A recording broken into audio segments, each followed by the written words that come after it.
क्या भारत अब cancer capital of the world यानी कि दुनिया में कैंसर की राजधानी बनते हुए भी नजर आ रहा है? ऐसा हम इसलिए कह रहे हैं कि एक रिपोर्ट में ये खुलासा हुआ है कि हर 9 में से एक व्यक्ति जो है अब कैंसर का मरीज बन चुका है। हमारे साथ जाने माने cancer expert doctor Anshuman Kumar मौजूद हैं जो इस स्टडी में शामिल भी रहे हैं। सर, सबसे पहले तो क्या स्थिति इस वक्त हमारे देश में कैंसर की, और क्या हम कैंसर कैपिटल बन चुके हैं या बनने के रास्ते पर हैं? देखिए, ऑफ द रिकॉर्ड हम बन चुके हैं। ऑन द रिकॉर्ड उम्मीद है कि 2025 में डिक्लेयर करना पड़ेगा, और करना पड़ेगा, उसमें कोई दो मत नहीं है, क्योंकि अमेरिकन साइंटिस्ट, डब्ल्यूएचओ सब इन चीज़ों को बहुत बारीकी से देख रहा है कि बेतरतीब कैंसर के केसेस भारत में बढ़ रहे हैं। रोकथाम पे कोई जवाब नहीं है इनके पास, इलाज की व्यवस्था दुरुस्त नहीं है। तो ऑलरेडी ये हो चुका है, by 2025 India is going to be world capital of cancer, इसमें कोई दो मत नहीं है। सर, इस रिपोर्ट में आप उसमें वन ऑफ द ऑथर रहे हैं जिसमें आप बात कर रहे हैं कि हर 9 में से एक व्यक्ति अब कैंसर का मरीज है। कैसे इस नंबर पर पहुंचे, और अगर आप पीछे 10 साल अगर हम जाएं तो पहले क्या नंबर होता था और हम किस तरफ आगे जा रहे हैं? 10 साल का कंपेयर अगर करते हैं, 2013 में जितने केसेज होते थे उससे नए केसेज में, भारत में नए केसेज में 49% का इजाफा है, 49%। और मौत में 84% का इजाफा है। तो केसेज भी नए बढ़े और मौतें भी बढ़ी। आबादी कितनी बढ़ी 10 साल में, उसको कैलकुलेट कीजिए। उसके बाद जो केसेज बढ़े, तो पहले जब 15 में से एक व्यक्ति को कैंसर का रिस्क था, अब 9 में से एक व्यक्ति को कैंसर का रिस्क है। इसी रफ्तार से अगर गाड़ी की रफ्तार रही तो बहुत जल्दी हम 6 में से एक व्यक्ति को कैंसर का रिस्क हो जाएगा, इससे दूर नहीं है।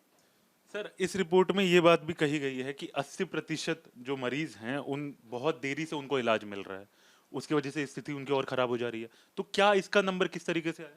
देखिए, इसका तो सबसे चौंकाने वाला कई रिसर्च पेपर पब्लिश हुए, कोविड के टाइम देखा गया।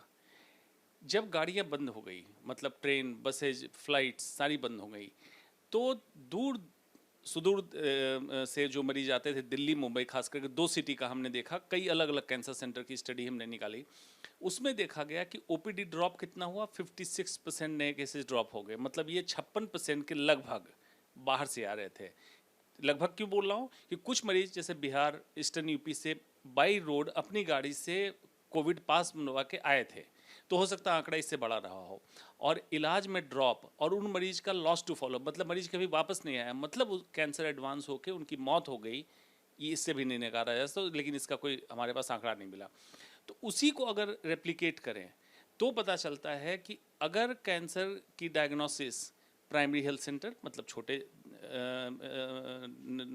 सब डिस्ट्रिक्ट में और डिस्ट्रिक्ट में, जनपद में, अगर कम्युनिटी हेल्थ सेंटर और प्राइमरी हेल्थ सेंटर पे इसकी जांच की व्यवस्था दुरुस्त नहीं है और इसके इलाज की व्यवस्था नहीं है, तो कई मरीज तो ऐसे होते हैं जो पहुंच ही नहीं पाते हैं मेट्रो सिटी या टर्सरी हेल्थ केयर सेंटर जहां पे उनको इलाज मिल सके।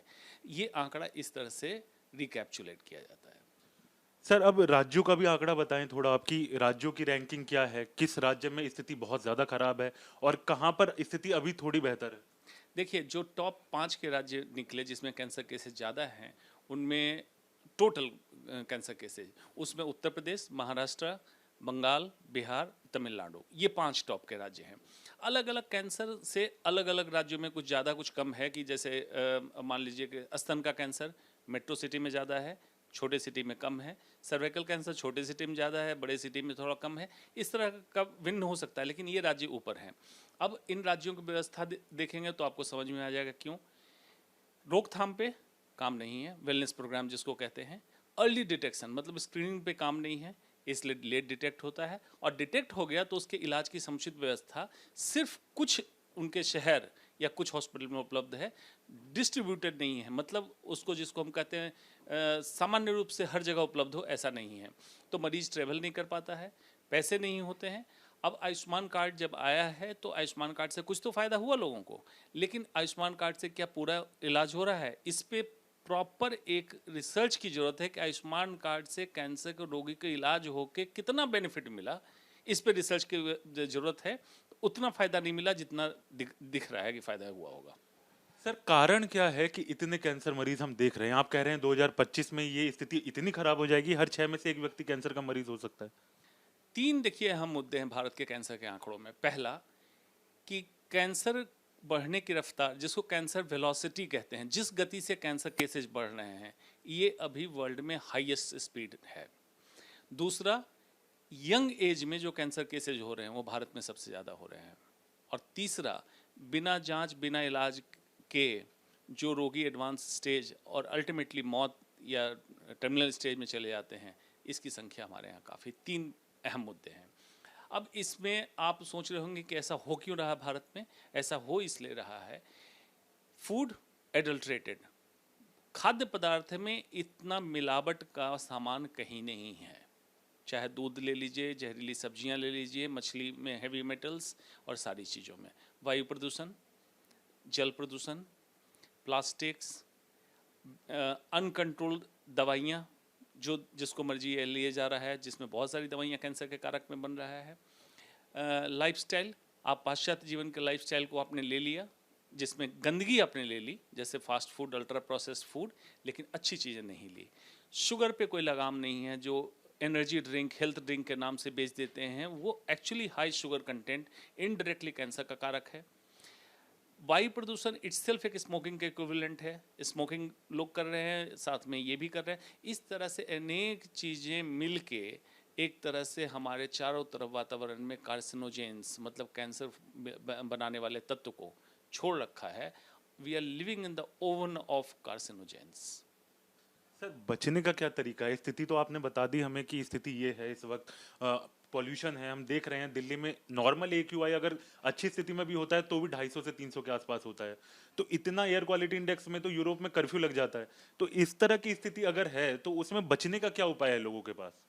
यूरोप में एक बार डबल डिजिट में AQI हुआ, लंदन में, तो सदन में हंगामा हो गया कि आप बताइए प्रदूषण पे काबू करने का आपका 50 साल आगे का प्लान क्या है। ये डिस्कशन का टॉपिक था। आप अपने नेता से कितनों से पूछेंगे AQI के बारे में, उनको जानकारी होगी? तो सदन में चर्चा का विषय बन सकता है? नहीं बन सकता है। अब इसमें आप सोच सकते हैं कारण क्या है? क्या कैंसर इंडिविजुअल रिस्पॉन्सिबिलिटी है, हर व्यक्ति का अपना उत्तरदायित्व कैंसर से बचने का, या is it a public health issue? Majority public health issue है। उनको कैंसर क्यों हुआ जिन्होंने बीड़ी, सिगरेट, तंबाकू, शराब नहीं लिया? तो कारण कहाँ आया? तो पार्टली आपको जागरूक होना है। पहले उसी पे चर्चा कर लेते हैं। क्या आपको जागरूक होना है? आपके चारों तरफ कार्सिनोजेंस हैं, लेकिन जीन के साथ एक चीज एपिजेनेटिक्स, उसमें बदलाव हुआ हिंदुस्तान के लोगों में। उसके कारण हमारी आदत डेवलप हो गई। अगर मान लीजिए ऐसे कि यूरोप के आदमी को दिल्ली में 6 साल रख दो तो उसको कैंसर हो जाएगा, लेकिन दिल्ली में रहने वाले को नहीं हो रहा है, तो एपिजेनेटिक चेंजेस, हम थोड़े बदलाव लाके उसको फाइट करने लगे। तो आप अपने लाइफस्टाइल, जीवन शैली को ठीक करें। एडिशनल कार्सिनोजेन जो आपके व्यक्तिगत जिम्मेवारी में है ना लें, जिसमें तंबाकू, शराब, cigarette, fast food, ultra processed food. Exercise करें, स्ट्रेस कम करें, इन सबको करें। दूसरी आपकी ही रिस्पॉन्सिबिलिटी है जो पब्लिक हेल्थ को ठीक करेगा। आपकी रिस्पॉन्सिबिलिटी ये है, वोट फॉर द फॉग। जो आप खाना खाते हैं, जो राजनीति पार्टी आपके स्वास्थ्य की व्यवस्था ठीक करे, खाने की व्यवस्था दुरुस्त करे, खाने से मतलब फ्री अनाज नहीं देने वाला, खाने से मतलब है जो उचित शुद्ध अनाज चेक करके लेबोरेटरी से आप तक पहुंचाए, वो पब्लिक हेल्थ आपका ठीक करेगा। उसको ठीक करना ज़्यादा जरूरी। 70-80% कैंसर की समस्या पब्लिक हेल्थ इशू है, पर्सनल रिस्पॉन्सिबिलिटी नहीं है। बहुत बहुत शुक्रिया सर बात करने के लिए। तो देखिए, जैसा कि सर ने हमें बताया कि कहीं ना कहीं ये लाइफस्टाइल इशू भी है और लाइफस्टाइल को बेहतर करने की हमें बहुत ज़्यादा ज़रूरत है। जिस तरीके से इस वक्त हम आगे बढ़ रहे हैं तो भविष्य में, जैसा कि सर ने बताया कि हम ऑफ द रिकॉर्ड तो बन चुके हैं, ऑन द रिकॉर्ड भी आने वाले दिनों में हम cancer capital of the world जो है वो बन जाएंगे। 2025 तक जो ये आंकड़ा आज हम देख रहे हैं, जो 10 साल पहले 15 में से एक था, वो अब 9 में से एक हो चुका है। और वो दिन भी दूर नहीं जब ये 6 में से एक आंकड़ा हो जाएगा, यानी कि 6 व्यक्तियों में एक व्यक्ति जो है वो कैंसर का मरीज हो जाएगा। तो ऐसे में स्थिति बेहतर करने के लिए कहीं ना कहीं हमें भी कदम उठाने होंगे और साथ साथ सरकारों को भी ये बात समझनी होगी कि लगातार जिस तरीके से पब्लिक हेल्थ इशू को हम देख रहे हैं, हम डायबिटीज कैपिटल पहले ही बन चुके हैं और इस तरीके से अगर ये चलता रहा तो कैंसर कैपिटल भी बनना बहुत ज्यादा दूर नहीं रह गया है। वीडियो जर्नलिस्ट विपिन कुमार के साथ हरीश झा, न्यूज नेशन, दिल्ली।